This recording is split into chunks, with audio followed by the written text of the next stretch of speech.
As a student of life, I believe intelligence manifests itself not through expression or formality, but through observation and genuine curiosity. Observing nature is always an awe-inspiring spiritual experience for me. I could sit and watch waves crash for hours. The ocean, in particular, reminds me how incredibly fascinating our planet is and how little we know, despite what we think we know.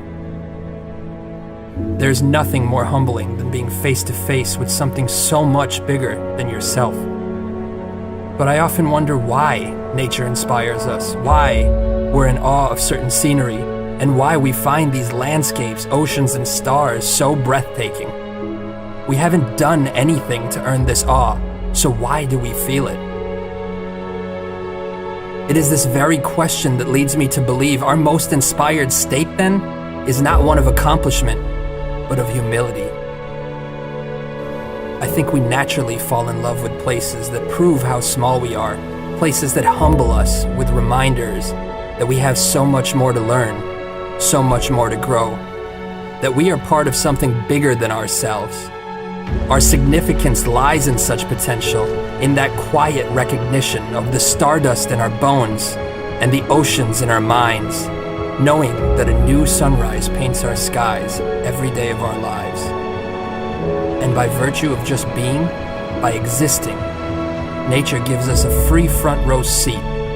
It's like we've won the evolutionary lottery. That's why I find it perplexing that we live such misdirected, consumed lives. We could quite literally not exist at all. We could be nothing. We could be incapable of perceiving any of this. All of us are always just one unexpected phone call, one diagnosis, one broken heart, one newfound love, and one moment away from being completely different people with completely different priorities. Indeed, how frail we are, and yet how blessed we are. You see, those seemingly insignificant moments spent with nature remind you of what's important. They remind you that all we really have is our consciousness and each other. After all, what is life without either? I would say then that it matters little what we've achieved if those achievements are not also in service of others. The sense of purpose we feel when we give far outweighs what is derived from any achievement. And unlike a trophy which fades into darkness, giving has a glory that lasts a lifetime.